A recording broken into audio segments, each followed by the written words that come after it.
UP Hitler దాడి నుంచి 2 కోట్ల మంది నష్టపోయి ఎవరైతే యుద్ధాన్ని ఆపారో దురదృష్టవశాత్తు ఆ 2 దేశాలే ఈరోజు ఒకరి మీద ఒకరు తుపాకులు పాపులు.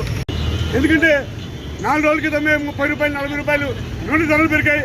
రేపో మాపో ఈ యూపీ ఎన్నికలు ఇవన్నీ అయిపోతే పెట్రోల్ ధరలు ఎంత పెరగబోతున్నాం.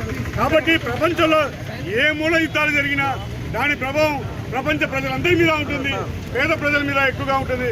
కాబట్టి యుద్ధాలు వద్దు అంటూ ఈరోజు ఐఎంఏ నుంచి ప్రదర్శన చేశాము. సహకరించినందుకు మీ అందరూ కృతజ్ఞతలు. ఇప్పుడు న్యాయవాదుల ఐక్యత సంతోష్పై దాడి చేసిన దుండగులను వెంటనే అరెస్ట్ చేయాలి. సంతోష్పై దాడి చేసిన దుండగులను వెంటనే అరెస్ట్ చేయాలి. సంతోష్పై దాడి చేసిన దుండగులను వెంటనే పాస్ చేయాలి. అడ్వకేట్ ప్రొటెక్షన్ యాక్ట్ వెంటనే వెంటనే న్యాయవాదులకు రక్షణ కల్పించాలి. అరెస్ట్ చేయాలి. సంతోష్పై దాడి చేసిన దుండగులను వెంటనే అరెస్ట్ చేయాలి. సంతోష్పై దాడి చేసిన దుండగులను వెంటనే అరెస్ట్ చేయాలి.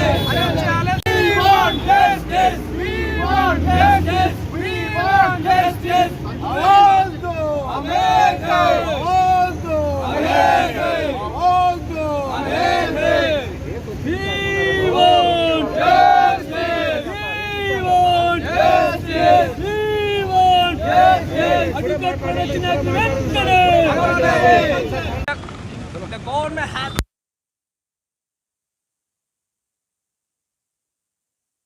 come hail from a very poor family. Our Indian constitution is a very big constitution in the world. Our Indian constitution is a very big constitution, and they are attacking the Santosh Kumar. We demanded the government immediately. They have to arrest. They have to put behind of the bar, and we demand the government and the DGP also immediately take action against them who people attacked Mr. Santosh.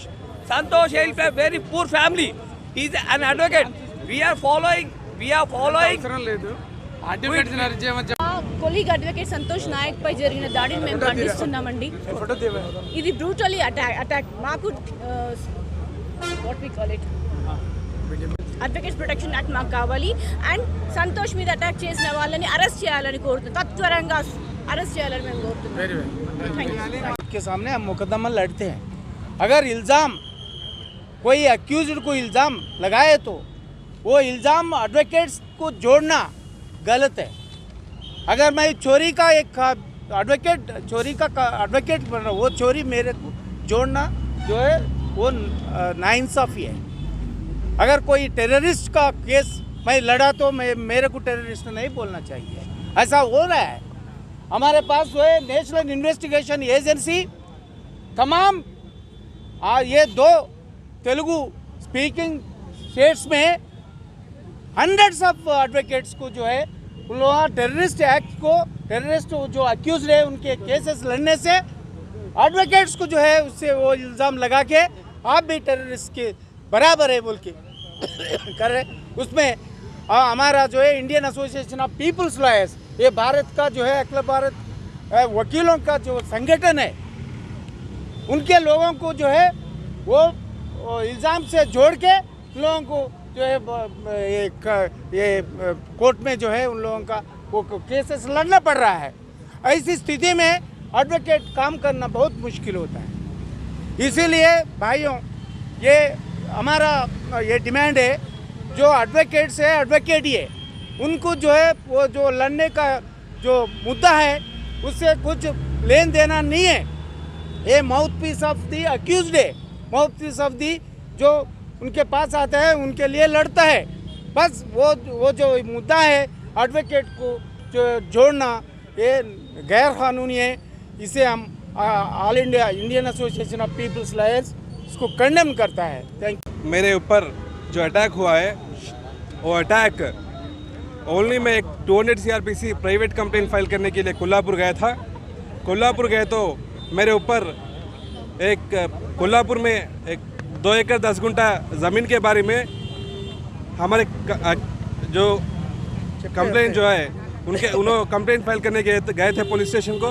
जो police चिन्नबावी police ने case register नहीं किया हुआ है, तो उसी लिए हम लोग जो 200 CRPC फर्निश फाइल करने के लिए कोल्हापुर कोर्ट को गए तो वहाँ पे हमारे ऊपर, हमारे क्लाइंट के ऊपर हमला स्टार्ट किया है। वो लोग हमला स्टार्ट किए, तो कुछ भी है तो आप कोर्ट में देख लीजिए हमारे ऊपर क्यों हमला करने के लिए आप ऐसे कर रहे हैं। बोले तो वहाँ हमारे ऊपर जो एक नाइफ और पत्थर, लकड़ियाँ और सब लेकर हमारे ऊपर, हमारे को मर्डर करने के लिए वो लोग अटैक किया हुआ है।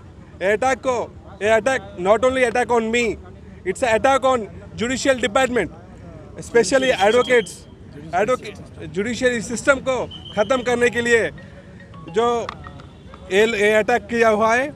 ये अटैक के पीछे पूरा चिन्नबावी एसआई जो है उन्होंने प्लान किया है, उन्होंने प्लान किया है। जो चिन्नारेड्डी जो है उन्होंने प्लान एग्जीक्यूट किया हुआ है। मैं डिमांड करता हूँ कि पहले फर्स्टली अक्यूज को अरेस्ट करना चाहिए और जो चिन्नबावी एसआई है उनको सस्पेंड करना चाहिए। Third one is that we want advocate protection act, क्योंकि एडवोकेट प्रोटेक्शन एक्ट नहीं लाए तो जो अभी न्यू जूनियर्स जो है वो लोग आने के लिए डर रहे हैं। एडवोकेट प्रोटेक्शन एक्ट लाए तो वहाँ पे जो 15 आदमी मेरे ऊपर आकर अटैक किया हुआ है and I have got several injuries and they have attacked on me with deadly weapons. You have booked the case? Yeah, they have booked a case. You are given the FIR to them? Yeah. हाँ FIR दिया है But they registered under section 325 only. We demanding to the register 307. 307 furnish करना है। 307 जो 307 नहीं furnish SC हुआ है, also. SC/ST atrocity act furnish किया है। Thank you. Attacking an advocate, see, advocate doing his professional duty. If any person have a accused, they have to go for file a complaint. But attacking the advocate is nothing but depriving his right and fundamental right to practice. And as such, we are requesting the state government and central government immediately brought the law to protect the advocates. Otherwise, we will take this task and against this movement to kill farming of the laws from the central and state government. कोई नई बात नहीं है। हम 1 साल 2 साल से देख रहे हैं बहुत सारे हमले न्यायवादियों पे हो रहा है इस राष्ट्र में। वो चाहे वो करीमनगर में हो, वो चाहे वो वरंगल में हो, मंत्री में हो, हैदराबाद में हो या रंगारेड्डी डिस्ट्रिक्ट में, बहुत सारे कम से कम 100 न्यायवादियों पर हमला हो रहा है। आज लेटेस्ट जो अपना श्रीधर नायक जो बताया, संतोष नायक का, ये सीधा अपन देख सकते हैं इनके जहाँ पर हुआ जुलूम और यहाँ पर सरकार एक exactly it falls under section 307 IPC and you see he has gone, ये न्यायवादी वहाँ पर गया, उनके एक लीगल प्रोफेशन के डिस्चार्ज करने के लिए गया है। ये क्या अपने आप काम पे नहीं गए स्वयं? ऐसे हमला जो आपके सामने अब पूरा संतोष नायक जो बताया, ये टेस्टमोनी भी पूरे पुलिस वाले के पास है। आज जो छोटे छोटे हमले पे लोगों को अरेस्ट करके आप जेलों में डाल रहे हैं। इतना बड़ी हमला हुआ न्यायवादी के ऊपर, संतोष नायक के ऊपर, अभी तक भी दोषियों को अरेस्ट नहीं हुआ। ये कहाँ की कानून है? एक रूल ऑफ लॉ रहना चाहिए, एक आर्टिकल 14 की रहना चाहिए। उसी के लिए पूरे संघीय भाव में आज हाईकोर्ट में और जेएससी के न्यायवादियाँ पूरे यहाँ पर मौजूद हुए हैं। इस मंच पर क्यों मौजूद है बोले थे, उनके साथ बात करने के लिए, उनके साथ रहने के लिए। और ये सरकार को, ये पुलिस को हम ये बताना चाहते कि ये न्यायवादियों पर ऐसा कंटिन्यूसली हमला होना ये ठीक नहीं है। और इसीलिए हमारा डिमांड ये है कि immediately a crime should be registered under 307 IPC and also the Santosh Nayak को there must be a protection should be given to him immediately. There must be a protection should be given by the government because he is fighting against those people who are politically, socially very serious people. They can do anything. Therefore हम एक ही बात बताना चाहते हैं कि आज एक advocates का प्रोटेक्शन के एक्ट के लिए हम लोग सालों भर लड़ रहे हैं। आज तक वो हम जो कानून के लिए हम लड़ रहे हैं वो कानून आज नहीं आ रहे। जिस कानून की ज़रूरत नहीं है वो कानून आज मौजूद हो रहे। उसीलिए भाइयों एक फ्री प्रैक्टिस करने के लिए, क्योंकि advocate is the court officer है, ये जुडिशियरी फंक्शन करना बोल तो कोर्ट में फंक्शन होना बोल तो without lawyers they can't function it. Therefore एक फियरलेस लॉयर काम करना बोले तो, एक स्ट्रेट फॉरवर्ड काम करना बोल तो लॉयरों को एक रक्षक कानून की ज़रूरत है। उस कानून के लिए भी हम यहाँ पे मांग रहे हैं, हमारा डिमांड है। और संतोष के लिए भी इमीडिएटली प्रोटेक्शन देना है, उनको पुलिस स्टेट प्रोटेक्शन देना है, क्योंकि वो केस आगे बढ़ने के लिए उनको एक रक्षक नहीं रहने से बनने के लिए बहुत मुश्किल है। देयरफॉर अगर इस सरकार या पुलिस और ये कानून अगर उनको संतोष नायक को रक्षक नहीं दिया और इन्वेस्टिगेशन 307 आईपीसी और SC/ST एक्ट के नीचे मौजूद नहीं हो तो ये पूरे एडवोकेट्स के जेएसी इस मामले को आगे ले जाएंगे।